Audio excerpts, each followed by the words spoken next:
सीताराम, सभी को स्वागत है आपका चैनल ईसीजी लर्नोलॉजी के अंदर। आज अपन बात करने वाले हैं left bundle branch block. Left bundle branch block जो है उसको शॉर्ट में एलबीबी भी कहते हैं। आज अपन इस लेक्चर में complete left bundle branch block के बारे में पढ़ेंगे।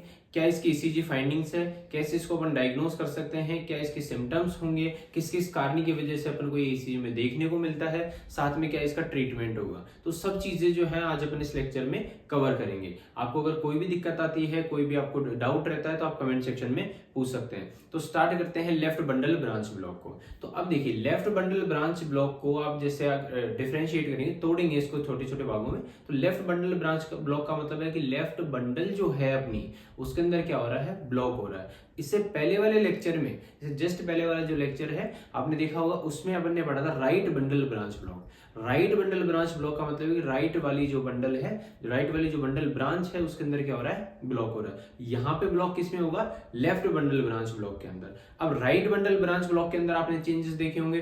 तो वो जो अपने राइट साइड की जो चेस्ट लीड्स होती है, राइट साइड की जो लीड्स होती है, उनमें देखने को मिलता है। बस सीधी सी बात है, हर्ट है। हर्ट की अगर राइट साइड में दिक्कत होगी तो जो राइट साइड में अपन लीड्स लगाते हैं उनमें अपन को देखने को मिलेगी, और जो लेफ्ट में दिक्कत होगी तो लेफ्ट साइड में जो लीड्स लगाते हैं उनमें देखने को मिलेगी। तो ऐसे ही अपन को लेफ्ट बंडल ब्रांच ब्लॉक के अंदर जो लीड्स लेफ्ट साइड को रिप्रेजेंट करती है, जैसे कि V6 V5, तो ये लीड्स क्या होती है, जो लेफ्ट साइड वाला पोर्शन है अपना, उसको रिप्रेजेंट करती है और लेफ्ट को रिप्रेजेंट करती है। अब लेफ्ट में दिक्कत होगी तो अपन को चेंजेस भी किसमें देखने को मिलेंगे, लेफ्ट साइड लीड्स के अंदर। तो वो सब पूरा मैकेनिज्म कैसे कैसे होती है, क्या क्या चेंजेस देखने को मिलते हैं, क्या उनका मैकेनिज्म होता है, तो वो सब कंप्लीट जो है आज अपन इस लेक्चर में पढ़ेंगे। पूरे लेक्चर को आपको अच्छे से देखना है, बीच में आपको स्किप नहीं करना है किसी भी पार्ट को, क्योंकि सारा जो लेक्चर है एक दूसरे से रिलेटेड करता है। और एक चीज आपको ध्यान रखनी है, क्राइटेरिया जो होते हैं, इन क्राइटेरिया को आपको रटना नहीं है, आपको इनको समझना है। अगर आप समझ के करोगे तो आपके लिए इजी होगा, आपको आगे भी याद रहेगा। अगर आप रट के करोगे तो उन क्राइटेरिया से आप फाइंडिंग्स भी नहीं देख पाओगे, ऊपर से सिर्फ आपको वो कुछ समय के लिए ही याद रहेंगे। तो कोशिश करना है कि अपन को एक ही क्राइटेरिया को समझना है। भाई क्राइटेरिया अगर वो है तो उसका रीजन क्या है इस डिजीज में, वो बन कैसे रहा है, उसको बनाया गया। जैसे मैं बोलता हूँ वाइट क्यूआरएस कॉम्प्लेक्स, तो वाइट क्यूआरएस कॉम्प्लेक्स क्यों है, उसका रीजन भी तो है। तो वो रीजन जो है अब मैं कंप्लीट आपको, जैसे आपने लास्ट लेक्चर्स वगैरह देखे होंगे, उस सब लेक्चर्स के अंदर मैंने हर रीजन बताया, जितने भी क्राइटेरिया उनका एक एक रीजन बताया। तो आपको यहाँ पे भी जो है लेफ्ट बंडल ब्रांच के जो क्राइटेरिया होंगे उनका रीजन आपको मैं आपको अच्छे से समझाऊंगा, आपको देखना है, ठीक है। तो अपन स्टार्ट करते हैं लेफ्ट बंडल ब्रांच ब्लॉक से। नाम है left bundle branch block. Left bundle branch block का मतलब है कि जो लेफ्ट वाली बंडल ब्रांच है उसके अंदर ब्लॉक हो रहा है। ये क्या कंडक्शन एबनॉर्मेलिटी है, ठीक है, ये कंडक्शन डिफेक्ट है। देखिए ये आपका हार्ट है, हार्ट में एसए नोड से इंपल्स जनरेट होती है। जनरेट कौन करता है, अपना SA node. SA node generate करता है और किसको देता है, अपने दोनों एट्रियाज को। दोनों एट्रियाज को देने के बाद में वो इंपल्स कहां जाती है, अपने एवी नोड। एवी नोड से जाने के बाद में वो इंपल्स जाती है अपने bundle of wish. Bundle of wish से वो इंपल्स जाती है अपनी right bundle branch and left bundle branch, ठीक है। दो ब्रांचेस होती है, जो राइट हार्ट में जाती है, राइट वेंट्रिकल में जाती है, वो है अपनी राइट बंडल ब्रांच। इसको क्या कहते हैं, RBB। और जो लेफ्ट साइड में जाती है उसको अपन क्या कहते हैं, लेफ्ट बंडल ब्रांच या फिर LBB, ठीक है। तो जो राइट से में जाती है वो राइट को इंपल्स देती है, और जो लेफ्ट में जाती है वो लेफ्ट को इंपल्स देती है। अब लेफ्ट को इंपल्स देगी, इंपल्स क्या है, इंपल्स होती है, इंपल्स क्या है, एक तरह से इलेक्ट्रिकल सिग्नल्स है। तो जैसे इन सेल्स को मिलती है, जो अपनी मायोकार्डियम है, इन सेल्स को जैसे इलेक्ट्रिकल सिग्नल्स मिलते हैं, इंपल्स मिलती है, तो क्या होता है कि ये वेंट्रिकल जो है वो क्या करता है, कॉन्ट्रैक्शन करना स्टार्ट करता है। कॉन्ट्रैक्शन करता है और रिलैक्सेशन करता है। इस कॉन्ट्रैक्शन और रिलैक्सेशन की वजह से क्या होती है, हार्ट के अंदर पंपिंग होती है, और पंपिंग होने की वजह से बॉडी आगे जो है बॉडी के अंदर ब्लड जाता है, सर्कुलेट होता है, ठीक है। तो जो ये हार्ट है, ये पंप कैसे कर रहा है, इंपल्सेस के द्वारा। तो इंपल्स जो है, ये जो इंपल्स है, ये इंपल्स कौन जनरेट कर रहा है, अपना एसए नोड। और एसए नोड कर रहा है, और कैसे कर रहा है, पूरे कंडक्शन पाथवे के थ्रू। किसके थ्रू कर रहा है, कंडक्शन पाथवे। ये जो पूरा रास्ता है, ये जो इंपल्स के जाने का जो पूरा रास्ता है, SA node, AV node, bundle of His, LBB, left bundle branch, right bundle branch, तो ये पूरा क्या कंडक्शन पाथवे। तो ये जो कंडक्शन पाथवे के थ्रू सारा काम हो रहा है। तो अगर इस कंडक्शन पाथवे के अंदर या तो डिले हो जाए या फिर क्या हो जाए, ब्लॉक हो जाए। तो इस डिले और ब्लॉकेज की वजह से, अब जैसे इसमें कंडक्शन पाथवे में डिले हो रहा है, ब्लॉक हो रहा है, अगर राइट साइड में हो रहा है तो right bundle branch block, left side में हो रहा है तो left bundle branch block, AV node में हो रहा है तो एवी ब्लॉक, ऐसे नोड में हो रहा है तो ऐसे ब्लॉक, तो जैसे जिस जगह पे कंडक्शन ब्लॉक हो रहा है उसके अकॉर्डिंग उसको नाम दे दिया गया। अब जैसे अपन बात करें लेफ्ट बंडल ब्रांच ब्लॉक की, तो इसमें ब्लॉक कहाँ होगा, अपने लेफ्ट वाली जो बंडल ब्रांच है उसके अंदर क्या होगा, ब्लॉक होगा। अब इसके होने से क्या होगा आपको समझना है। इंपल्स देखो यहाँ पे लेफ्ट को मिलती है, लेफ्ट क्या करता है, कॉन्ट्रैक्शन करता है। अब कॉन्ट्रैक्शन करता है, कैसे करता है, नॉर्मली कॉन्ट्रैक्शन करता है। इसके नॉर्मल कॉन्ट्रैक्शन करने की वजह से नॉर्मल पंपिंग होती है, और नॉर्मल पंपिंग होने की वजह से बॉडी में जो है सफिशिएंट अमाउंट ऑफ ब्लड जाता है, प्रॉपर ब्लड सप्लाई जाती है। पर यहाँ पे क्या हो रहा है, लेफ्ट के अंदर ब्लॉक होने के कारण लेफ्ट साइड का जो वेंट्रिकल है, लेफ्ट वेंट्रिकल, उसको ब्लड प्रॉपर नहीं मिलेगा। देखो कैसे नहीं मिलेगा, भाई यहाँ से इंपल्स जा रही है, लेफ्ट को इंपल्सेस नहीं मिली, पहले तो इलेक्ट्रिकल सिग्नल्स नहीं मिले, तो ये पंप क्या है, नहीं करेगा, कम करेगा या लेट करेगा, डिले हो जाएगा इंपल्स कॉन्ट्रैक्शन करने में, लेट जाएगा तो आगे बॉडी में, अब पंपिंग लेट करेगा, पंपिंग लेट करेगा तो आगे बॉडी में भी जो ब्लड है वो थोड़ा लेट जाएगा। तो कहने का मतलब इसके ब्लॉक होने की वजह से हार्ट के कॉन्ट्रैक्शन में दिक्कत आ रही है, या फिर अपन बोल सकते हैं इसके पंपिंग में दिक्कत आ रही है। अब पंपिंग में दिक्कत आएगी तो बॉडी को जो सप्लाई है उसमें भी क्या आएगी, दिक्कत आएगी। ठीक है, सप्लाई भी क्या हो जाएगी, थोड़ी कम हो जाएगी और दिक्कत आएगी।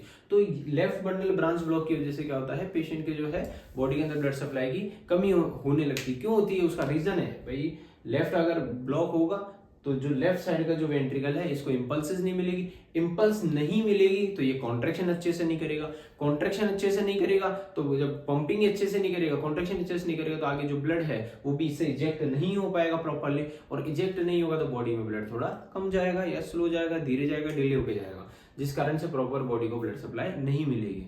तो लेफ्ट बंडल ब्रांच ब्लॉक जो है आज अपन को पढ़ना है। अब इसकी डेफिनेशन की बात करें तो डेफिनेशन क्या है, the left bundle branch block occur when there is blockage or delay in the electrical conduction pathway of the left bundle branch। जो लेफ्ट बंडल ब्रांच ब्लॉक है जिसको शॉर्ट में क्या कहते हैं अपन, LBBB। ठीक है, आपको ध्यान रखना है LBBB। तो LBB जो है ये क्या है, एक कंडक्शन पाथवे के अंदर, इलेक्ट्रिकल कंडक्शन पाथवे के अंदर क्या हो रहा है, ब्लॉकेज हो रहा है, और या फिर क्या हो रहा है, डिले हो रहा है। ठीक है, लेट हो रही है, इंपल्सिव या तो लेट जा रही है या फिर क्या हो रही है, ब्लॉक हो रही है। देखो दोनों में फर्क है। डिले का मतलब जैसे यहां से कोई चीज आगे जा रही है तो थोड़ी लेट होके जा रही है, रुक के जा रही है, लेट हो रही है तो उसको कहते हैं डिले। ब्लॉकेज क्या होगी, अगर ब्लॉक ही हो गई हो, इंपल्स आगे जा ही नहीं रही हो तो उसको क्या कहेंगे, ब्लॉक। तो इंपल्स जो है इसमें वो क्या हो सकती है, या तो लेट हो सकती है, डिले हो सकती है, या फिर ब्लॉकेज हो सकती है। तो लेफ्ट बंडल ब्रांच ब्लॉक क्या है, कब होता है, जब अपने इलेक्ट्रिकल कंडक्शन पाथवे है, जो इलेक्ट्रिकल सिग्नल्स का जो रास्ता है, पाथवे का मतलब रास्ता, जो रूट है, उस रूट के अंदर इंपल्स आपको पता है कैसे जाती है, ऐसे नोड से AB node, bundle of His, फिर left right bundle, left bundle.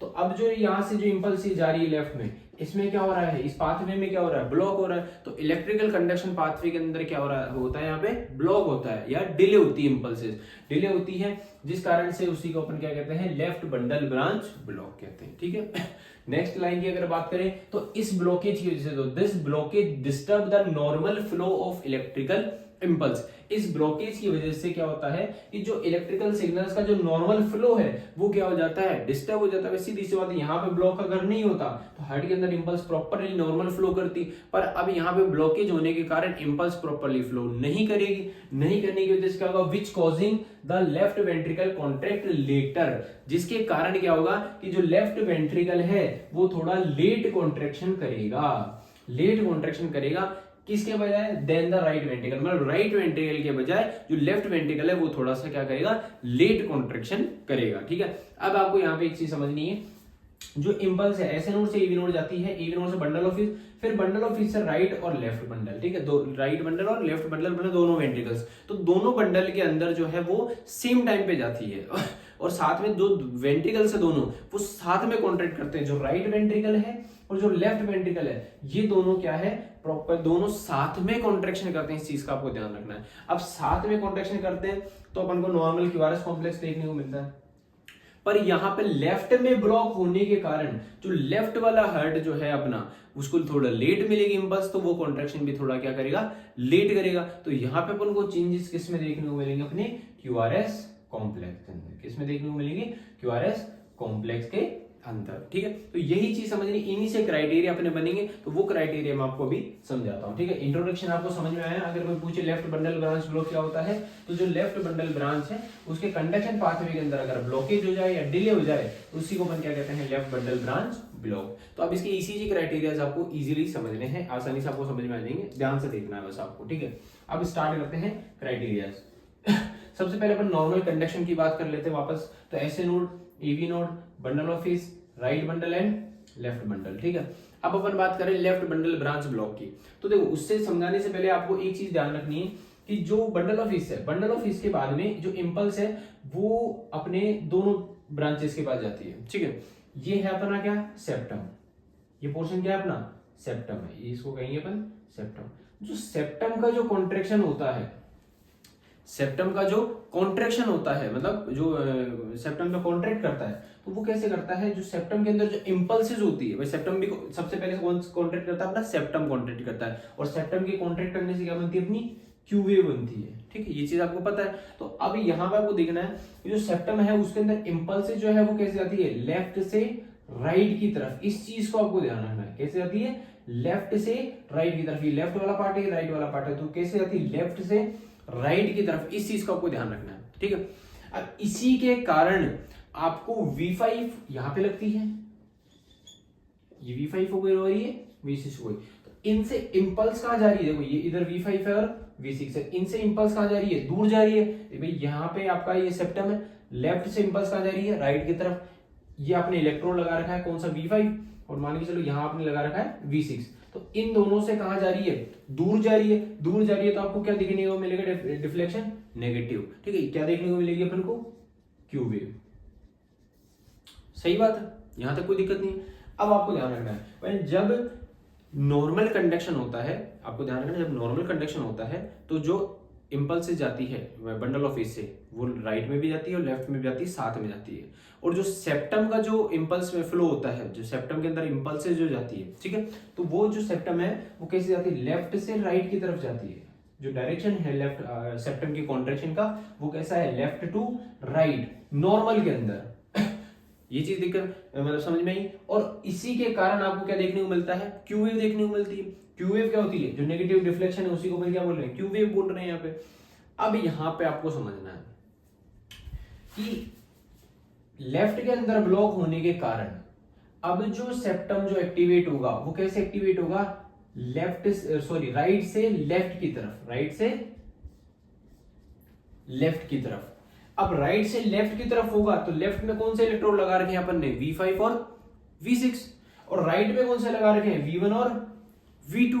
अब यहां पे आपको देखना है, भाई यहां पे आपने V1 V2 लगा रखे थे, ये इलेक्ट्रोड आपने V1 लगा रखा है और यहाँ पे V2 लगा रखा है। ठीक है, इधर आपने लगा रखे हैं, इसको मैं उठा देता हूँ, ये देखिए, हाँ यहाँ पे आपने लगा रखे हैं V6 और यहाँ लगा रखा है V5। ठीक है, अब जब नॉर्मल कंडक्शन पाथवे, जब नॉर्मल इलेक्ट्रिकल इंपल्सेस की बात करें, नॉर्मल कंडक्शन फ्लो था, उस समय पे क्या हो रहा था कि जो सेप्टम है वो कैसे एक्टिवेट होता है, लेफ्ट से राइट की तरफ। अब क्योंकि जो डायरेक्शन है इंपल्सेस की वो किधर है, V5 V6 से दूर जा रही है और V1 V2 के पास आ रही है। तो V5 और V6 से दूर जा रही है तो इनमें तो क्या बनेगी, Q।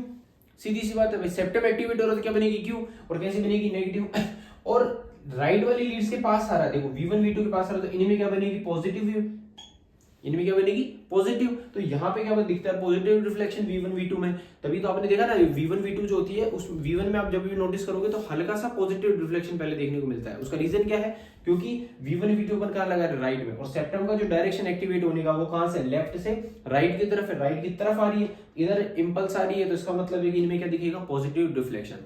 अब यहाँ पे आपको ध्यान रखना है कि ये नॉर्मल की बात हो रही है, जब लेफ्ट वाला ब्लॉक होगा तो जो सेप्टम का जो एक्टिवेशन की जो डायरेक्शन है वो कैसे होगी, राइट से लेफ्ट की तरफ, राइट से लेफ्ट की तरफ। अब इंपल्स जो है वो कहां जा रही है, वो जा रही है अपने V5 और V6 की तरफ। किधर जा रही है, V5 V6। तो इनमें तो क्या दिखेगा अपन को, पॉजिटिव डिफ्लेक्शन। क्या दिखेगा, पॉजिटिव डिफ्लेक्शन। और जो V1 V2 आपने लगा रखी है इनमें क्या दिखेगा आपको,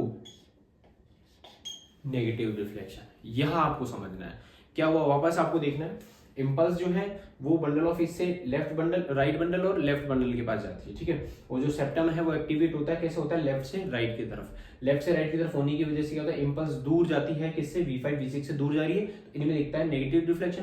V1 V2 के पास आती है तो क्या दिख रहा है, पॉजिटिव डिफ्लेक्शन।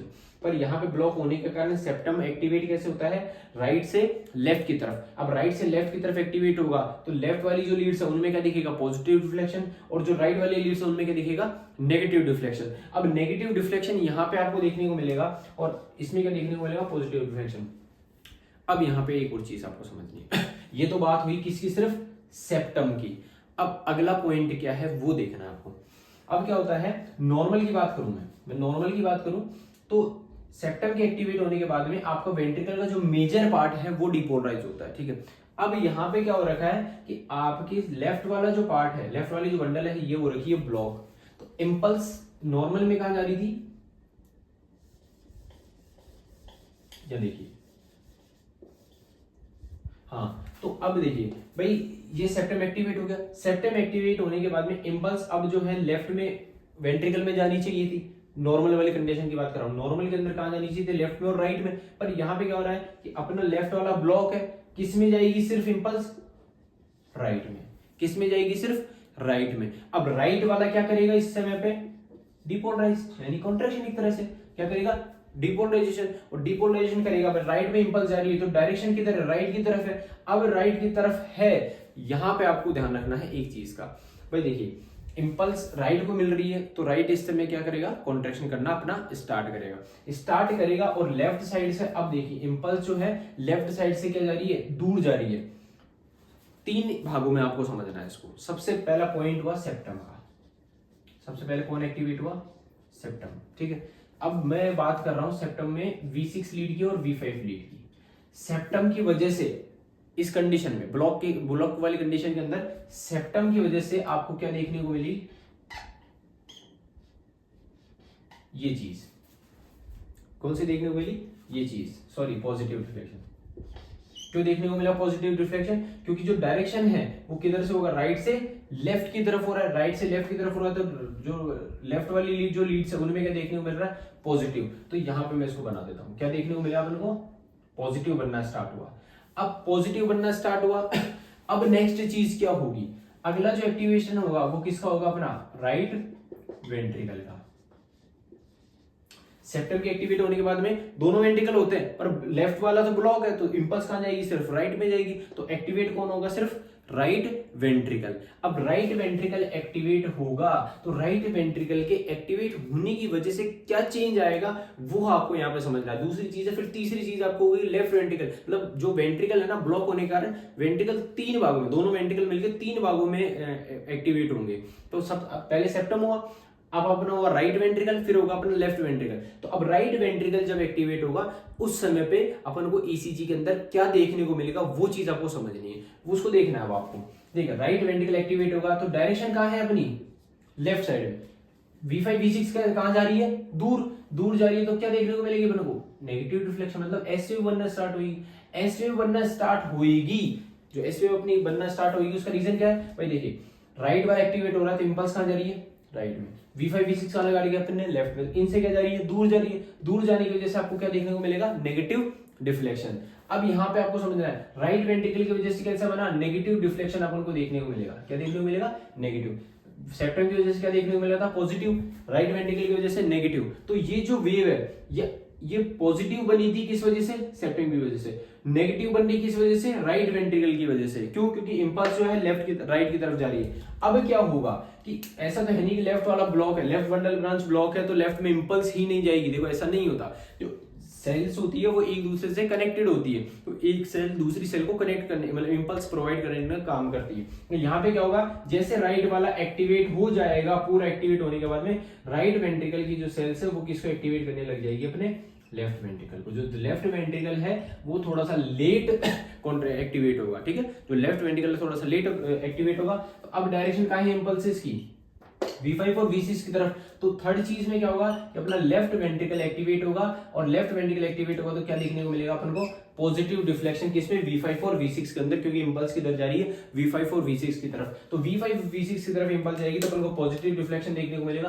तो एक आपको पॉजिटिव डिफ्लेक्शन ऐसे बना हुआ देखने को मिलेगा, ठीक है। तो इसमें 3 डिफ्लेक्शन हुए। सबसे पहला देखो ये पॉजिटिव है, इनको तीनों में बांटो, ये पॉजिटिव है, फिर नेगेटिव और फिर पॉजिटिव। तो अब जब इनको तीनों को मर्ज करेंगे तो अपन को क्या देखने को मिला, एक ऐसा एम पैटर्न टाइप का एक पैटर्न देखने को मिला, एम नोच, मतलब ऐसे नोच टाइप की पैटर्न देखने को मिला, या फिर एम पैटर्न बोल दो या फिर इसको आरएसआर पैटर्न बोल दो। तो ये पैटर्न आपको ईसीजी में देखने को मिलेगा, ठीक है। तो ये सबसे मेजर क्राइटेरिया है किसका, लेफ्ट बंडल ब्रांच ब्लॉक का। तो मतलब लेफ्ट बंडल ब्रांच ब्लॉक होगा तो उसमें क्या देखने को मिलेगा आपको, V5 और V6 लीड के अंदर क्या देखने को मिलेगा, एम टाइप का जो पैटर्न है, या नोच अपन बोल सकते हैं, नोच टाइप का जो पैटर्न है ये आपको ईसीजी में देखने को मिलेगा। मतलब ऐसे नोच सी देखने को मिलेगी। ये जो एस वेव है आपको इतनी डीप देखने को नहीं मिलती, ये हल्की सी आपको ऐसी नोच देखने को मिलेगी, ठीक है। तो ये ऐसा पैटर्न आपको ईसीजी में देखने को मिलेगा, ठीक है। पहला क्राइटेरिया आपको समझ में आया।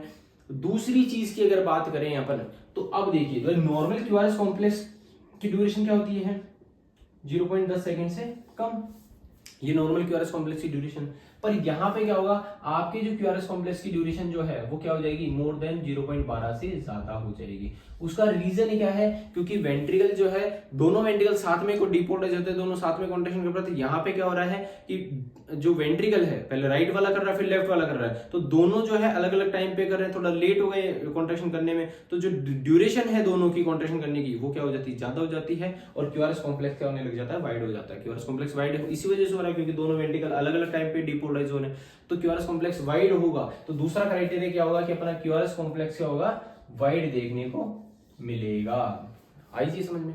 एक बार आपको वापस मैं रिकैप करा देता हूँ। भाई इंपल्स जो है बंडल ऑफ ईस्ट से, अपन बात करते हैं बंडल ऑफ ईस्ट से राइट में जाती है और लेफ्ट में जाती है, ठीक है। अब राइट में और लेफ्ट में जाती है, नॉर्मल कंडक्शन के अंदर क्या होता है कि जो लेफ्ट वाली जो लेफ्ट साइड से अपन को राइट साइड को इंपल्स मिलती है, मतलब सेप्टम में जो क्या होता है कि लेफ्ट साइड से राइट की तरफ एक्टिवेट होता है, तो लेफ्ट से राइट की तरफ एक्टिवेट होगा तो आपको क्या होगा, राइट साइड की लीड में तो पॉजिटिव दिखेगा, लेफ्ट साइड की लीड में नेगेटिव देखने को मिलेगा। पर यहाँ पे क्या हो रहा है, क्योंकि कंडक्शन ब्लॉक है तो जो डायरेक्शन है अब क्या होगी, राइट से लेफ्ट की तरफ। अब राइट से लेफ्ट की तरफ हुई है तो लेफ्ट साइड की जो लीड्स है उनमें तो क्या देखने को मिलेगा, पॉजिटिव, और लेफ्ट साइड की लीड्स में, राइट साइड की लीड्स में क्या देखने को मिलेगा, नेगेटिव। तो लेफ्ट में जब अपन को पॉजिटिव दिख रहा है तो फर्स्ट डिफ्लेक्शन अपना पता लग गया कि क्या दिख रहा है, पॉजिटिव। किसकी वजह से, सेप्टम की वजह से। अब इंपल्स किधर जाएगी, अपने राइट में। भाई राइट वाला तो बिल्कुल नॉर्मल है, तो इंपल्स कहां जाएगी अब इसके बाद में, राइट में। राइट में जाएगी तो डायरेक्शन का है राइट की तरफ, तो अब इसकी इंपल्स जो लेफ्ट साइड की लीड्स है इनसे क्या जा रही है, दूर जा रही है, इनसे दूर जा रही है, तो अपन को इस चीज में क्या देखने को मिलेगा, नेगेटिव डिफ्लेक्शन। क्यों, क्योंकि इनसे क्या जा रही है, दूर जा रही है, तो अपन को क्या देखने को मिलेगा, नेगेटिव डिफ्लेक्शन। तो दूसरा डिफ्लेक्शन क्या आ गया, नेगेटिव। किस वजह से आया, राइट वेंट्रिकल की वजह से। और अब देखिए, अब क्योंकि राइट वेंट्रिकल एक्टिवेट हो चुका है तो अब कौन एक्टिवेट होगा, अपना लेफ्ट वेंट्रिकल, क्योंकि लेफ्ट वेंट्रिकल थोड़ा सा लेट एक्टिवेट होगा। लेट एक्टिवेट होगा तो इंपल्स कहां जा रही है, अपने लेफ्ट वेंट्रिकल की V5 V6 की तरफ। V5 V6 की तरफ इंपल्स जाएगी तो इनमें क्या दिखेगा, पॉजिटिव डिफ्लेक्शन। तो आपको 3 डिफ्लेक्शन दिखे, पॉजिटिव, नेगेटिव, पॉजिटिव। इन तीनों की वजह से आपको ऐसी नोच पैटर्न देखने को मिलेगा, जिसको एम पैटर्न कहेंगे, नोच पैटर्न अपन को कहेंगे। किसके अंदर देखने को मिलेंगे, जो लेफ्ट साइड की लीड्स होती है। लेफ्ट साइड की लीड्स कौन सी होती है, V5 और V6, और साथ में आपको फर्स्ट और AVL के अंदर भी, क्योंकि AVL जो होती है वो अपन के लेफ्ट साइड को ही वो करती है, रिप्रेजेंट करती है, और जो फर्स्ट लीड होती है वो भी अपने लेफ्ट वाले पार्ट को ही रिप्रेजेंट करती है। तो इन चारों लीड्स के अंदर आपको जो है एम टाइप का पैटर्न या नोच टाइप का पैटर्न आपको देखने को मिलेगा। तो ईसीजी क्राइटेरिया की बात करें तो क्या है यहाँ पे, notched M shaped R wave in V5 और V6। जो V5 V6 है उनके अंदर आपको एम नोज्ड आर वेव आपको ईसीजी में देखने को मिलेगी, ठीक है, पहला क्राइटेरिया। दूसरे क्राइटेरिया की बात करें, क्यूआरएस कॉम्प्लेक्स इसमें क्या हो रहा है, वाइड हो रहा है। कितना होगा, 0.12 से ज्यादा, 0.12 या 0.12 से ज्यादा सेकंड से ज्यादा देखने को मिलेगा, ठीक है। 2 क्राइटेरिया आपको याद होगा। तीसरे क्राइटेरिया की अगर अपन बात करते हैं तो तीसरा क्राइटेरिया देखो, इसी से आपको सारे क्राइटेरियाज बन जाएंगे। आपको सिर्फ डायग्राम समझना है और मैकेनिज्म समझना है, क्राइटेरियाज आप खुद बना दोगे उस चीज से। अगले क्राइटेरिया की अगर मैं बात करूं तो अगले क्राइटेरिया में क्या है कि जैसे आपके राइट वाले जो बंडल ब्रांच ब्लॉक मैंने पढ़ाया था तो उसमें क्या था कि V1 V2 में आरएसआर बनता है तो V5 V6 में जस्ट उसका अपोजिट होता है। यहाँ पे V5 V6 में हो रहा है तो जस्ट अपोजिट ही किसमें होगा, V1 और V2 के अंदर। तो V1 V2 में क्या हो रहा है, V1 V2 में बताया कि सेप्टम की वजह से क्या देखने को मिल रहा था, नेगेटिव डिफ्लेक्शन। तो आपको ईसीजी के अंदर जो है V1 और V2 के अंदर आपको जो है डीप एस वेव देखने को मिलेगी। क्या देखने को मिलेगी? Deep S wave. ठीक है, आपको डीप एस वेव देखने को मिलेगी। क्यों? क्योंकि जो मेजर वेक्टर्स है, ठीक है, अब जैसे यहाँ पे समझिए, आपको सेप्टम ने डिपोलराइज किया तो एस वेव बनना स्टार्ट हो गई, नेगेटिव डिफ्लेक्शन बनना स्टार्ट हो गया। इंपल्स जो है सबसे पहले सेप्टम को गई, तो यहाँ जैसे मैंने पढ़ा कि इंपल्स का डायरेक्शन क्या होता है? राइट से लेफ्ट की तरफ। राइट से लेफ्ट की तरफ होगा तो फर्स्ट क्या आएगा? नेगेटिव। नेगेटिव बनना स्टार्ट हुआ। अब उसके साथ में क्या होगा? इंपल्स किधर की तरफ आएगी? राइट की तरफ, तो हल्का सा पॉजिटिव बनना स्टार्ट होगा। पर फिर वापस जो है मेजर इंपल्स कहाँ जाएगी? लेफ्ट में, तो आपको वापस जो है एस वेव बनना स्टार्ट हो जाएगी। तो आपको एक डीप एस वेव, बहुत ज्यादा डीप, मतलब ज्यादा एम्पलीट्यूड की नेगेटिव डिफ्लेक्शन की आपको एस वेव देखने को मिलेगी। ठीक है, तो आपको तीसरा क्राइटेरिया ध्यान रखना है, क्या देखने को मिलेगी? Deep S wave in V1 and V1 से V3, V1 से V3 लीड्स के अंदर, V1 V2 V3 के अंदर आपको डीप एस वेव देखने को मिलेगी। क्योंकि इंपल्सेस जो है लेफ्ट साइड में फिर बाद में ज्यादा जाएगी, लेफ्ट वाला वेंट्रिकल ज्यादा एक्टिवेट होगा जिस कारण की वजह से। ठीक है, और दूसरी बात ये भी है, क्योंकि लेफ्ट वेंट्रिकल जो मसल मास है वो ज्यादा रहता है, तो वो कॉन्ट्रेक्शन जब करता है तो ज्यादा फोर्स लगाता है, ज्यादा फोर्स जनरेट करने की वजह से जो डिफ्लेक्शन है वो भी ज्यादा एम्पलीट्यूड का होता है। ठीक है, इस वजह से। अगली बात करते हैं क्राइटेरिया की, तो absent Q wave in lateral leads. जो लेटरल लीड्स है उनके अंदर, लेटरल लीड्स कौन सी होती है? जो लेफ्ट साइड में लगती है, V5 V6 फर्स्ट और ईवेल, इनके अंदर क्यू वेव देखने को नहीं मिलेगी। उसका कारण ये है, देखिए नॉर्मल कंडक्शन की बात करें तो इंपल्स लेफ्ट से किधर जाती है? राइट की तरफ जाती है, राइट की तरफ जाती है। अब क्योंकि लेफ्ट से राइट की तरफ जा रही है तो V5 V6 में क्या डिफ्लेक्शन आता है? नेगेटिव डिफ्लेक्शन आता है। क्यों? क्योंकि इनसे दूर जा रही है। पर यहाँ पे ब्लॉक होने के कारण आपको क्या हो रहा है कि इंपल्स कहाँ जा रही है? राइट से लेफ्ट की तरफ, तो नेगेटिव दिखना चाहिए था पर क्या दिख रहा है? पॉजिटिव। तो क्यूआरएस कॉम्प्लेक्स स्टार्ट कहाँ से हो रहा है? पॉजिटिव से हो रहा है। तो पॉजिटिव से हो रहा है तो क्यू वेव तो बनी नहीं रही। आई बात समझ में? भाई नॉर्मल कंडक्शन की, नॉर्मल अपन बात करें क्यू आर और एस, ये बनता है। क्यू क्यों बनता है? क्योंकि सेप्टम जो है डिपोलाइज किधर से हो रहा है? लेफ्ट से राइट की तरफ, लेफ्ट से राइट की तरफ हो रहा है। अब V5 V6 अपने लेफ्ट में लगा रखी है, इंपल्स इनसे दूर जा रही है, इनसे दूर जा रही है, तो क्या होगा? इसमें क्या दिखेगा? नेगेटिव। तो नॉर्मल हार्ट होता है, नॉर्मल हार्ट के अंदर क्या होता है कि लेफ्ट से इंपल्स दूर जाने की वजह से V5 V6 में क्यू वेव नेगेटिव देखने को मिलती है। यहाँ पे क्या हो रहा है? राइट से इंपल्स कहाँ जा रही है? लेफ्ट की तरफ। राइट से लेफ्ट की तरफ जा रही है तो लेफ्ट वाले लीड्स के अंदर क्या दिखने को मिलेगा? पॉजिटिव। तो पॉजिटिव ही तो ही, तो अगर पॉजिटिव देखने को मिल रहा है, नेगेटिव स्टार्ट नहीं है, क्यूआरएस कॉम्प्लेक्स में अगर क्यू वेव नहीं है, सिर्फ आर वेव और एस वेव है, तो इसको अपन क्या बोलेंगे? RS complex. क्या बोलेंगे? RS complex. तो इसमें क्यू वेव क्या रहेगी? एब्सेंट रहेगी। इसलिए लेटरल लीड्स के अंदर, लेफ्ट बंडल ब्रांच ब्लॉक के अंदर क्यू वेव क्या होती है? एब्सेंट होती है। ठीक है, इस चीज का ध्यान रखना है। V5 V6 फर्स्ट और ईवीएल के अंदर जो है क्यू वेव क्या होती है? एब्सेंट होती है लेफ्ट बंडल ब्रांच ब्लॉक के अंदर। तो अगला क्राइटेरिया क्या हो गया है? Absent Q wave in lateral leads. ठीक है, 4 क्राइटेरिया आपको याद रहेंगे, इजी है, आपको इस मैकेनिज्म से समझना। देखिए, आप रटना नहीं है, जितना ज्यादा समझ के करोगे उतना ज्यादा इजी होगा आपके लिए। नेक्स्ट बात करते हैं, ST segment and T wave are oriented in the opposite to the QRS complex. Opposite direction to the QRS complex है, यहाँ पे डायरेक्शन भी आप लिख लीजिएगा। भाई देखिए, यहाँ पे आपको एक चीज और समझनी है, लेफ्ट बंडल ब्रांच ब्लॉक की वजह से क्या हो रहा है कि आपका जो कॉन्ट्रैक्शन है, जो डीपोलराइजेशन है, उसके अंदर क्या हो रही है? एबनॉर्मलिटी हो रही है। एबनॉर्मलिटी मतलब वो एबनॉर्मल हो रहा है। भाई नॉर्मल कॉन्ट्रैक्शन होना चाहिए था, दोनों वेंट्रिकल्स कॉन्ट्रैक्ट करते तो T नॉर्मल, क्यूआरएस नॉर्मल और T वेव नॉर्मल देखने को मिलती। ठीक है, पर यहाँ पे क्या हो रहा है? दोनों वेंट्रिकल्स जो अलग अलग टाइम पे कॉन्ट्रैक्शन कर रहे हैं, तो जो डीपोलराइजेशन है वो कैसा हो रहा है? एबनॉर्मल। और अगर डीपोलराइजेशन एबनॉर्मल होगा तो जो रीपोलराइजेशन है वो भी क्या होगा? अपना एबनॉर्मल। और रीपोलराइजेशन अगर एबनॉर्मल होगा तो रीपोलराइजेशन की वजह से कौन सी वेव बनती है? T wave. ठीक है, और टी वेव से जस्ट पहले वाला पार्ट कौन सा होता है? ST segment.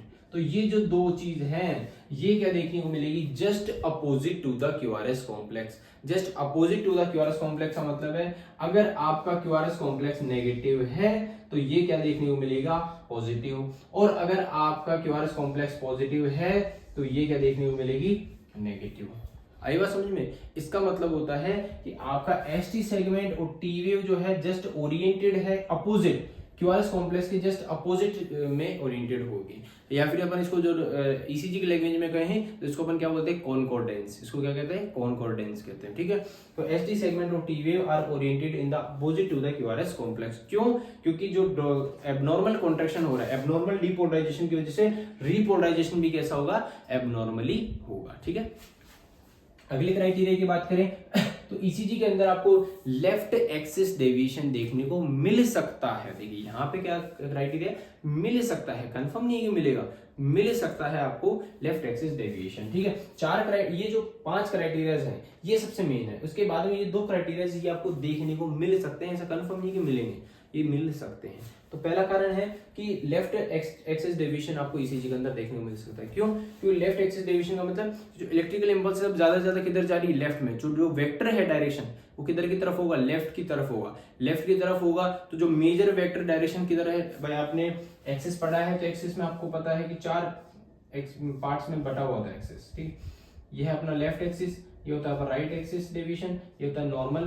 तो नॉर्मल इलेक्ट्रिकल इंपल्स किधर जाती है, नॉर्मल की तरफ। पर अब क्योंकि लेफ्ट में दिक्कत होने की वजह से इंपल्स ज्यादा किधर की तरफ जाएगी, लेफ्ट की तरफ, ठीक है। लेफ्ट की तरफ जाएगी तो ईसीजी में क्या देखने को मिलेगा, लेफ्ट एक्सिस डेविएशन, एलईडी आपको देखने को मिलेगा ईसीजी के अंदर, ठीक है। तो ये क्राइटेरिया एक और आपको ईसीजी में देखने को मिल सकता है। अगले क्राइटेरिया की बात करें तो अगला क्राइटेरिया है रिड्यूस आर वेव प्रोग्रेशन में बी सीन। मतलब आर वेव प्रोग्रेशन क्या होता है, जब आप V1 से V6 जाते हैं तो आपको आर वेव की जो हाइट है वो कम देखने को मिलती है, रिड्यूस होती हुई जाती है, कम होती हुई जाती है। तो जब आप V1 से V6 की तरफ जाओगे तो आपका आरवेव का जो प्रोग्रेशन है, ठीक है, वो आपको थोड़ा कम होता हुआ देखने को मिल सकता है। देखिए ऐसा कंफर्म नहीं कि मिल सकता है आपको, ये 2 क्राइटेरिया, ठीक है। बहुत रेयर होता है कि देखने को मिलते हैं, पर ये कभी कभार आपको ईसीजी में देखने को मिल सकते हैं। जो मेजर क्राइटेरिया जो आपको ये है, ये 4-5 क्राइटेरिया जो है आपको ध्यान रखना, ठीक है। सबसे पहला क्राइटेरिया क्या होगा, क्यूआरएस कॉम्प्लेक्स क्या होगा, इसमें वाइड होगा। कितना वाइड होगा, 0.12 सेकंड से ज्यादा देखने को मिलेगा, ठीक है। नेक्स्ट क्राइटेरिया क्या होगा, deep S wave in V1 और V2 और V3। V1 से V3 रीड्स के अंदर आपको डीप एस वेव देखने को मिलेगी। नेक्स्ट क्राइटेरिया क्या है, notched M shape R wave in V5 और V6। V5 V6 के अंदर आपको notched M shape R wave देखने को मिलेगी। नेक्स्ट बात करते हैं absent Q wave in lateral leads. जो लेटरल लीड्स है, ठीक है, उनके अंदर आपको क्यू वेव क्या देखने को मिलेगी, एब्सेंट देखने को मिलेगी। और लास्ट क्राइटेरिया क्या है कि एसटी सेगमेंट और जो टी वेव है वो जस्ट अपोजिट जो है क्यूआरएस कॉम्प्लेक्स से ओरिएंटेड आपको देखने को मिलेगी, ठीक है। तो ये 5 क्राइटेरिया लिखने हैं। अगर आप ये 2 स्किप भी करते हैं तो कोई दिक्कत नहीं है, क्योंकि ये बहुत रेयर देखने को मिलते हैं। तो इनको अगर अपन हटा भी देते हैं, जैसे मैं यहाँ पे हटा देता हूँ, कोई दिक्कत नहीं। आपको बस एक समझाने के लिए मैंने लिखे थे। आपको कॉपी में जो क्राइटेरिया आपको लिखने तो वो आपको 5 ही लिखने हैं। कौन कौन से हैं, सबसे पहला है आपका क्यूआरएस कॉम्प्लेक्स, V1 से V3 के अंदर आपको S wave, notched M shape pattern, V5 V6 के अंदर absent Q in lateral leads, ठीक है। एसटी सेगमेंट और टी वेव जो है जस्ट अपोजिट डायरेक्शन के अंदर ओरिएंटेड आपको देखने को मिलेंगे। अब बात करते हैं अगले अपने कॉजेस की, किस किस कारण की वजह से ये होता है। तो अब कॉजेस की अगर बात करें तो बहुत से अनेक कारण है। देखिए क्योंकि कंडक्शन पाथवे क्या है, एक तरह से जो ऐसे कनेक्शन बिछा हुआ है पूरे हार्ट के अंदर, और उस कंडक्शन पाथवे के अंदर मतलब पूरे कनेक्शन के अंदर क्या हो सकता है, कोई दिक्कत होने की वजह से, मान के चलिए इस पूरे हार्ट के अंदर अगर जैसे मैंने यहाँ से वायर बिछा रखे हैं, एक तरह से इलेक्ट्रिकल वायर्स बिछा रखे हैं, ये वायर्स, तो ये वायर्स के अंदर क्या हो सकता है, जैसे इधर के एरिया के अंदर कोई दिक्कत हो गई। अब दिक्कत हो गई तो इन वायर्स का जो कनेक्शन है इसमें डैमेज हो सकता है, डैमेज होगा तो ब्लॉक ही कहलाएगा। तो अब ये डैमेज किस वजह से हो सकता है, इसके डैमेज होने के कारण क्या क्या है वो चीज समझनी है, ठीक है।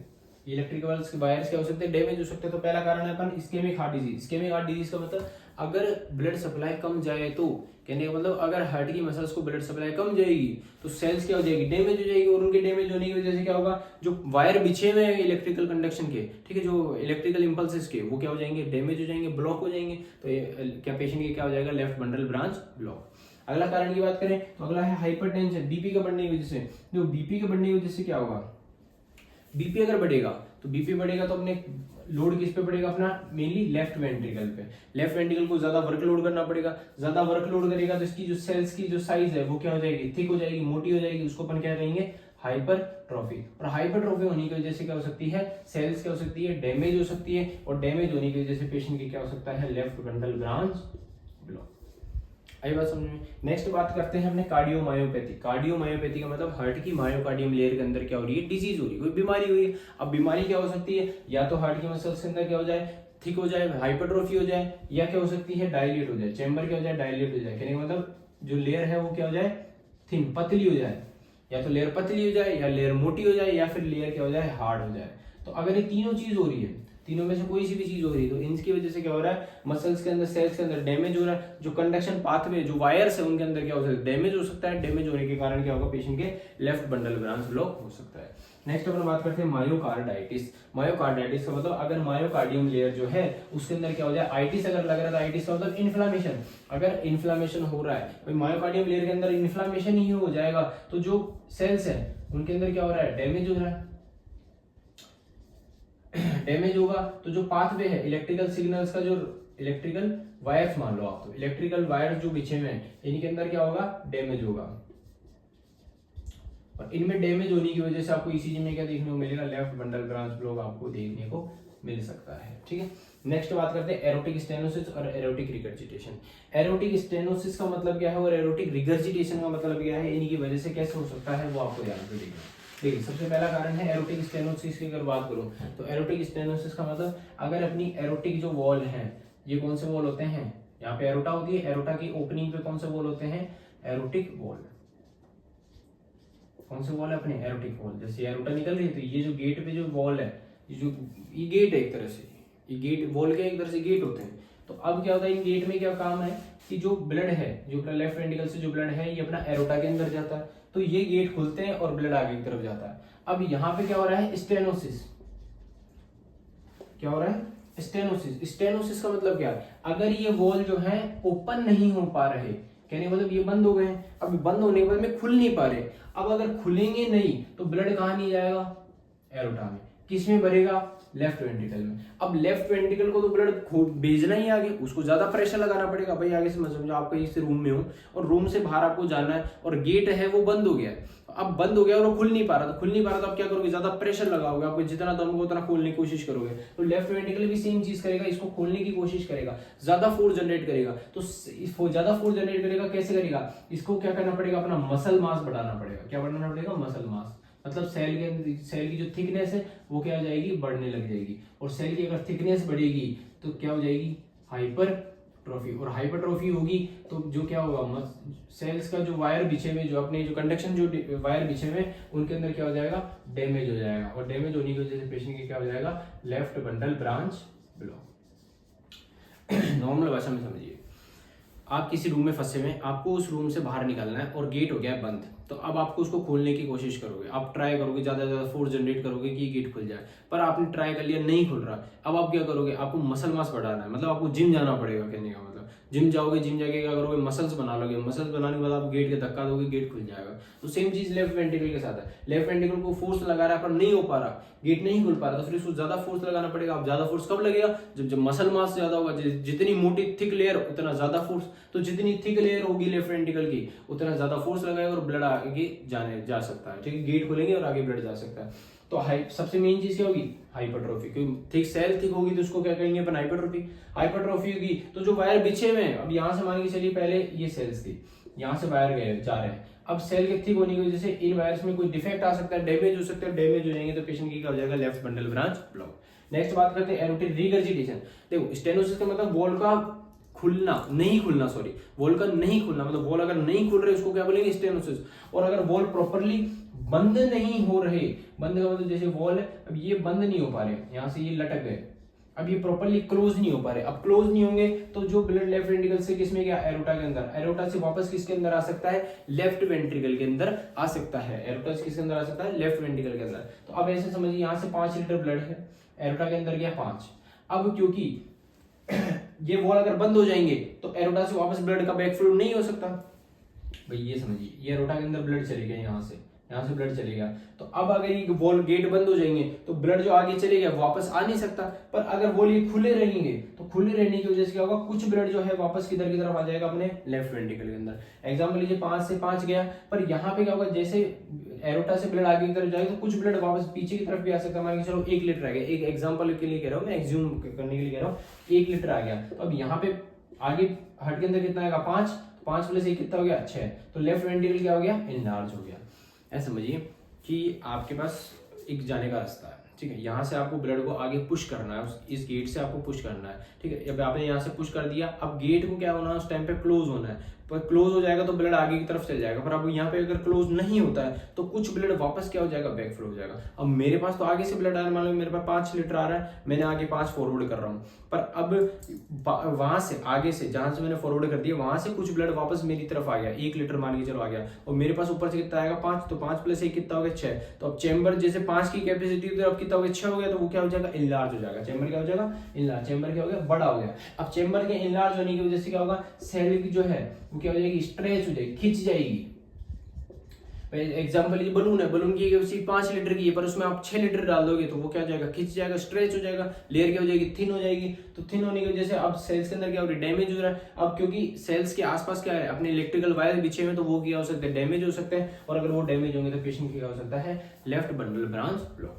नेक्स्ट बात करते हैं डिगॉक्सिन टॉक्सिसिटी। डिगॉक्सिन टॉक्सिसिटी की वजह से तो डिगॉक्सिन की ड्रग की अगर मात्रा बॉडी में ज्यादा हो जाएगी, देखो डिगॉक्सिन क्या कराती है, हार्ट के अंदर कॉन्ट्रेक्शन कराने का काम करती है। जो पेशेंट का हार्ट फेल हो जाता है, हार्ट फेलियर वाले पेशेंट को अपन क्या देते हैं, डिगॉक्सिन नाम की जो ड्रग होती है, कार्डियोग्लाइकोसाइड होती है, ये अपन ड्रग देते हैं ताकि हार्ट का कॉन्ट्रेक्शन प्रॉपर्ली हो, भाई हार्ट की पंपिंग अच्छे से करने के लिए अपन डिगॉक्सिन देते हैं। पर इसमें क्या होता है, अगर इसको ज्यादा मात्रा में दे देते हैं तो इसकी टॉक्सिसिटी हो जाती है, ठीक है। ये अपने लिए बहुत ज्यादा हार्मफुल हो जाती है, अपनी जान भी ले सकती है, पेशेंट की जान भी ले सकती है। क्यों, क्योंकि ज्यादा अगर कॉन्ट्रैक्शन हो गया तो सेल्स पे वर्कलोड ज्यादा हो सकता है और वो बिल्कुल खत्म हो सकती है, फेल हो सकता है हार्ट बिल्कुल, ठीक है, और पेशेंट की जान भी जा सकती है। तो इसकी टॉक्सिसिटी की वजह से क्या हो सकता है, हार्ट जो है फेल हो सकता है। जो पाथवे है भाई, कॉन्ट्रैक्शन तेजी से करेगा, फास्ट करेगा, फोर्सफुली करेगा, तो जो सेल्स है उनके अंदर क्या हो सकता है, डैमेज हो सकता है, और पेशेंट की क्या हो सकता है, left bundle branch block. Electrolyte imbalance. Electrolyte imbalance का मतलब जो सोडियम है, पोटेशियम है, कैल्शियम है, मैग्नीशियम है, इनकी मात्रा अगर ज्यादा कम हो जाए, अगर मान लो ज्यादा हो जाए या कम हो जाए, तो इनकी वजह से जो कंडक्शन पाथवे है जो है वो बिगड़ सकता है। बिगड़ने की वजह से पेशेंट की क्या हो सकता है, left bundle branch block. Next बात करते हैं आइडियोपैथिक। आइडियोपैथिक का मतलब होता है अननोन कॉज, जिसका कारण नहीं पता, तो ये बिना किसी कारण के भी, मतलब जिसका कारण हमको पता नहीं है, उस अननोन कारण की वजह से भी ये हो सकता है। तो ये कॉजेज हैं, इन कॉजेज को आपको ध्यान रखना है कि भाई इनकी वजह से होता है। देखिए कौन कौन से हैं, ischaemic heart disease, hypertension, cardiomyopathy, myocarditis, aortic stenosis, aortic regurgitation, digoxin toxicity, electrolyte imbalance और आइडियोपैथी। ठीक है, आपको इंट्रोडक्शन अच्छे से समझा दिया है, आपको ईसीजी फाइंडिंग्स आपको अच्छे से समझाइए, किस कैसे कैसे उसका मैकेनिज्म है वो चीज आपको समझाइए। कॉज आपको एक एक एक्सप्लेन किया है कि भाई इन कॉज की वजह से इस कारण से हो रहा है, तो वो भी आपको डिटेल में समझाया है। अब आगे जो अपन पढ़ेंगे वो क्या है, सिम्टम्स होंगे, डायग्नोस होंगे और ट्रीटमेंट होंगे। ठीक है, फिर अपना लेक्चर ये कंप्लीट हो जाएगा और एक ईसीजी बनाऊंगा, ईसीजी से आपको पता लग जाएगा भाई ऐसे अपन फाइंड आउट कर सकते हैं। ठीक है, तो यहाँ तक आप देख लीजिए, इसको नोट डाउन कर लीजिए इसी आपकी कॉपी के अंदर, और आगे अपन देखते हैं इसके बाद में। अब अपन बात करते हैं इसके सिम्टम्स की, क्या क्या सिम्टम्स आपको लेफ्ट बंडल ब्रांच ब्लॉक के अंदर देखने को मिलेंगे। ठीक है, तो आप ध्यान रखना है आपको क्या क्या सिम्टम्स होंगे। सबसे पहले समटाइम्स एसिम्प्टोमेटिक, मतलब लेफ्ट बंडल ब्रांच ब्लॉक अगर किसी पेशेंट के है तो जरूरी नहीं है कि उसमें सिम्टम्स आपको देखने को मिले, कभी कभार आपको सिम्टम देखने को नहीं भी मिलते हैं। ठीक है, मेनली इसमें सिम्टम देखने को नहीं भी मिलते हैं, तो आपको सिम्टम्स जो है वो कभी कभार देखने को मिलेंगे, कभी कभार नहीं देखने को मिलेंगे। तो अगर देखने को मिलते हैं तो क्या क्या सिम्टम्स होंगे, तो सबसे पहला सिम्टम है फैटीग, पेशेंट को थकान होगी। उसका रीजन क्या है, देखिए इसके ये जो सारे रीजन है वो एक दूसरे से रिलेट कर रहे हैं। कैसे, लेफ्ट बंडल ब्रांच है वो ब्लॉक है तो लेफ्ट वेंट्रिकल की इंपल्स नहीं मिल रही, इंपल्स लेट मिल रही, लेट मिलने का कॉन्ट्रैक्शन थोड़ा लेट हो रहा है, बॉडी में ब्लड सप्लाई लेट जा रही है, जिस कारण से बॉडी में थकान होगी। ठीक है, सांस लेने में कठिनाई होगी। ठीक है, शॉर्टनेस ऑफ ब्रीथ या कमी आएगी सांस लेने में। चेस्ट डिस्कम्फर्ट, चेस्ट में बेचैनी होगी, मतलब जो चेस्ट है उसमें थोड़ा डिस्कम्फर्ट, अपन को बेचैनी सी होगी। ठीक है, सिनकोप यानी बेहोशी, पेशेंट बेहोश भी हो सकता है। उसके अलावा पाल्पिटेशन, हार्ट तेज भी फटफटा सकता है। तो ये सब सिम्टम्स आपको ईसीजी के अंदर देखने को मिल सकते हैं। ठीक है, इसके अलावा अगर आपको सिम्टम नहीं भी देखने को मिलते तो ऐसा हो भी सकता है कि लेफ्ट बंडल ब्रांच ब्लॉक के अंदर सिम्टम देखने को नहीं मिले। ठीक है, ये सिम्टोमेटिक का मतलब सिम्टम नहीं देखने को मिलते हैं। अब बात करते हैं डायग्नोसिस। तो डायग्नोसिस कैसे आप ईसीजी के अंदर मतलब आप क्या क्या डायग्नोसिस करोगे पेशेंट के, अगर किसी पेशेंट के लेफ्ट बंडल ब्रांच ब्लॉक है तो और क्या क्या टेस्ट करोगे आप पेशेंट को पता करने के लिए, डिजीज का पता करने के लिए। तो सबसे पहले आप फिजिकल एग्जामिन करोगे, उसको फिजिकली देखोगे उसके क्या दिक्कत है क्या नहीं है। उसके बाद में उसकी मेडिकल हिस्ट्री लोगे, बस की हिस्ट्री लोगे, बस की दिक्कत क्या हुई थी, पहले कोई बीमारी है नहीं है। ठीक है, उसके अलावा अपन क्या करेंगे, ईसीजी से अपन को पता लग जाएगा उसकी क्या है, लेफ्ट बंडल ब्रांच ब्लॉक है।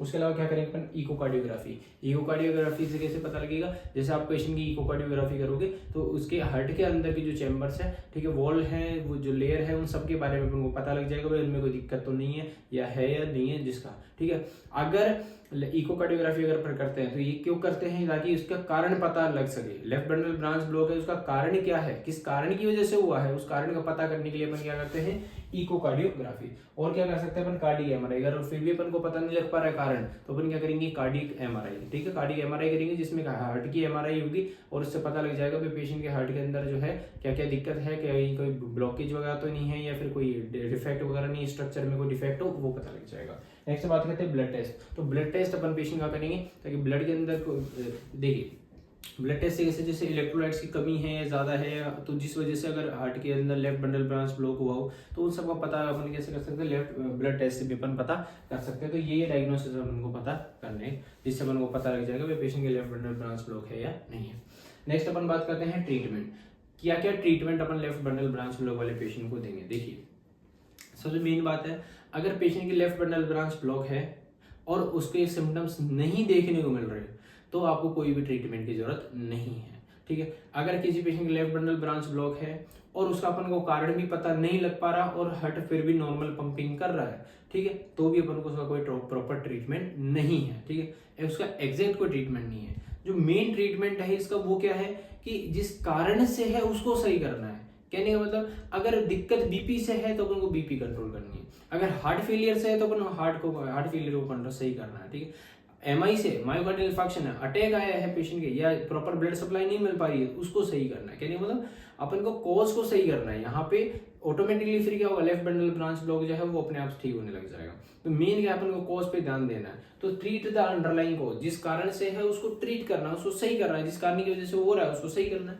उसके अलावा मैनेज हाइपरटेंशन, बीपी अगर है तो बीपी को मैनेज करना है, हार्ट फेलियर है तो हार्ट फेलियर को मैनेज करना है, हार्ट रेट अगर ज्यादा हो रही है तो उसको मैनेज करना है, ठीक है। उसके अलावा implant pacemaker if left bundle branch, अगर आप अब ध्यान से देखना है भाई, अगर पेशेंट के क्या है, लेफ्ट बंडल ब्रांच ब्लॉक है, साथ में एवी ब्लॉक है, या फिर उसके ब्रेडिकार्डिया, हार्ट रेट बहुत ज्यादा स्लो जा रही है बहुत, और उसका अपन को सिम्टम देखने को मिल रहे हैं, तो अपन क्या करेंगे, पेसमेकर लगाएंगे, ठीक है। तो अपन क्या लगाएंगे, पेसमेकर, अदरवाइज पेसमेकर नहीं लगाएंगे, ठीक है। अगर सिर्फ लेफ्ट बंडल ब्रांच ब्लॉक है तो पेसमेकर नहीं लगाएंगे। अगर एलबीबी के साथ में अपन को एवी ब्लॉक देखने को मिल रहा है या फिर सिम्टोमेटिक ब्रेडिकार्डिया देखने को मिल रहा है, तो अपन क्या करेंगे, पेशेंट के पेसमेकर लगाएंगे। पेसमेकर क्या होता है, एक आर्टिफिशियल डिवाइस होता है जो चेस्ट के अंदर लगाते हैं, जो क्या करता है, हार्ट के अंदर दिया जाता है, उसका वायर जो है हार्ट के अंदर जाते हैं और हार्ट को क्या देते हैं, इंपल्स देने का काम करते हैं, क्योंकि यहाँ तो ब्लॉक हो रही है, तो अब इंपल्स कोई तो देगा। इंपल्स कौन देता है, वो आर्टिफिशियल डिवाइस होता है, छोटा सा डिवाइस होता है जो चेस्ट के अंदर अपन लगाते हैं, ठीक है, सर्जरी के थ्रू अंदर डालते हैं और वो फिर हार्ट के अंदर ही रहता है, मतलब चेस्ट के अंदर ही रहता है और हार्ट के अंदर उसके वायर होते हैं। ये समझिए,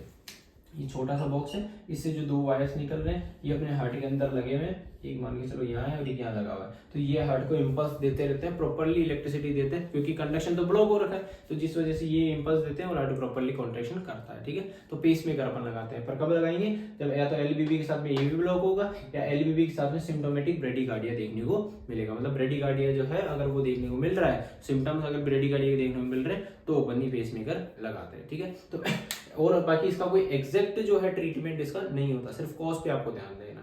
तो ये आपका जो है left bundle branch block complete हो गया।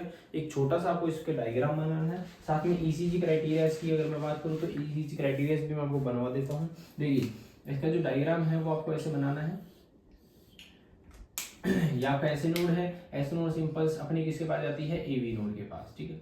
फिर एवी नोड से जाती है bundle of His, bundle of His right bundle और लेफ्ट बंडल। तो यहाँ पे आपका जो लेफ्ट बंडल है, इस लेफ्ट बंडल को आपको क्या दिखाना है, ब्लॉक दिखाना है। अब यहाँ पे ये ब्लॉक दिखेगा तो आप इसको बोल सकते हो एल बी ई टी, ठीक है, ये आपको दिखाना है। साथ में अगर बात करें इसकी ईसीजी क्राइटेरिया की, जैसे मैंने बताया V5 और V6 के अंदर, और अपन बात करते हैं इसमें V1 और V2 के अंदर, तो V5 V6 के अंदर आपको क्या देखने को मिलेगा, आपको जो है ऐसी आर शेप की एम पैटर्न की आर वेव देखने को मिलेगी, सेम V6 के अंदर।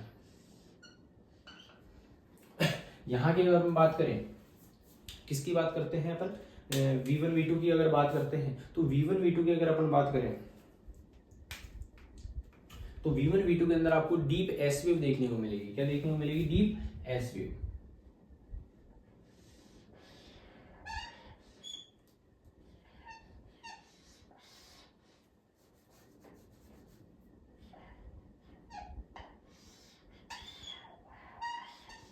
ठीक ठीक है। आपको ये क्या देखने को मिल रही है, डीप एस वेव देखने को मिल रही है, और V5 के अंदर आपको आर वेव ज्यादा देखने को मिल रही है इसी एम पैटर्न की, ठीक है। तो यही क्राइटेरिया आपको ईसीजी के अंदर देखने को मिलेंगे। साथ में क्यूआरएस कॉम्प्लेक्स क्या हो रहा है, इसमें वाइड हो रहा है, तो क्यूआरएस कॉम्प्लेक्स आपको देखने को मिलेगा, वाइड क्यूआरएस कॉम्प्लेक्स आपको ईसीजी के अंदर देखने को मिलेगा, ठीक है। उसके अलावा आपको एसटी सेगमेंट जो है और टी वेव जो है जस्ट अपोजिट है, तो जस्ट आपको अपोजिट देखने को मिलेगी। तो ये क्राइटेरिया जो है आपको सारे सेम देखने को मिलेंगे, मतलब जो मैंने लिखवाए वो क्राइटेरिया आपको इसमें देखने को मिलेंगे।